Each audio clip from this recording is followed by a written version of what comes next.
The disk method works perfectly for solid objects, but many real-world shapes have a gap between the axis of rotation and the region being revolved. When we rotate a region that doesn't touch the axis, we create a hole.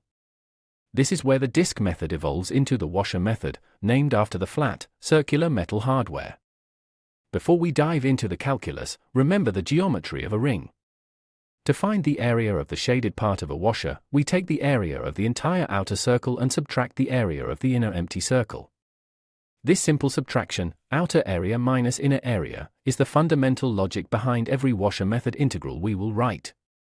Recall that integration allows us to sum up an infinite number of infinitely thin slices. To find a volume, we aren't just summing lines, we are summing the areas of these thin circular washers.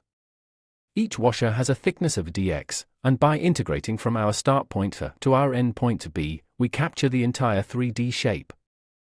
To set up our integral, we must identify two functions.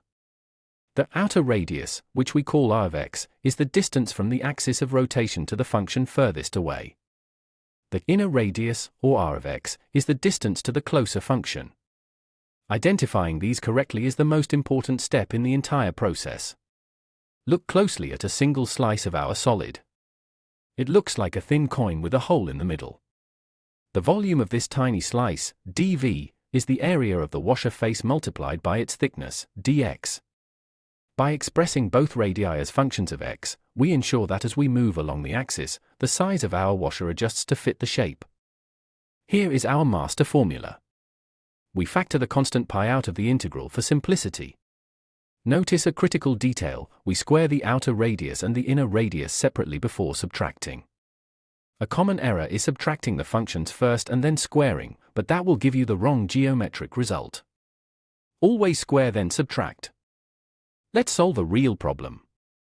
We want the volume of the solid formed by revolving the region between y equals square root of x and y equals x around the x-axis. First, we find the intersection points by setting the equations equal. They meet at x equals 0 and x equals 1.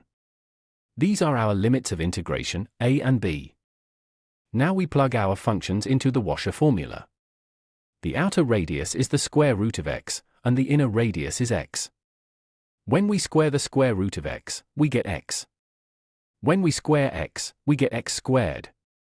Our integral simplifies to the integral of x minus x squared, all multiplied by pi.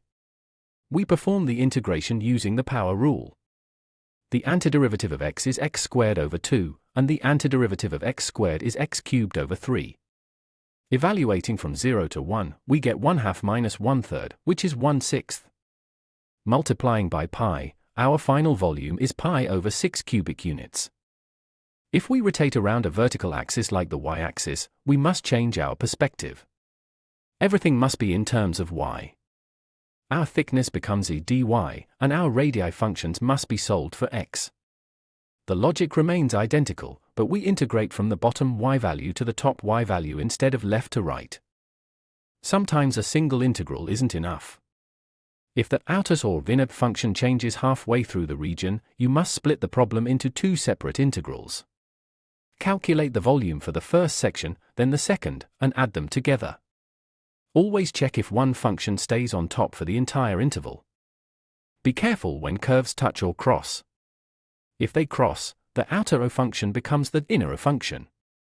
In these cases, you must find the crossing point and set up two integrals, swapping the r of x and r of x roles to ensure you are always subtracting the smaller volume from the larger one. The most frequent mistake in calculus exams is writing the formula as the outer minus inner quantity squared. Mathematically, the area of a washer is not the same as a circle with radius r minus r. Think of it as two separate disks, one big solid disk minus one smaller solid disk. Keep those squares separate. Always match your variables. If you are revolving around a horizontal line, your thickness is dx and your functions must be a y equals something with x. If you use the wrong variable, you are essentially trying to sum slices in the wrong direction, which will lead to a nonsensical answer. It sounds simple, but don't forget pi. Because we are dealing with circular cross-sections, pi is a fundamental part of the area formula. Many students do the hard work of integration but lose points because they left out this constant. A good habit is to write pi outside the integral symbol immediately. To master the washer method, follow these 4 steps every time. First, sketch the region. Second, find where the curves meet to get your limits. Third, identify which function is further from the axis, r, and which is closer, r. Finally, set up and evaluate your integral with pi in front. Let's test your intuition. If we rotate the region between y equals 2 and y equals x squared around the x-axis, which function is the outer radius? Looking at the graph, the line y equals 2 is further from the x-axis than the parabola is. So, r of x is 2, and r of x is x squared. The washer method is more than just a formula, it's a way to decompose complex 3D volumes into manageable 2D slices. With practice, you'll be able to calculate the volume of almost any object of revolution. Keep practicing, and thanks for learning with us. Generated by Vision Solve AI.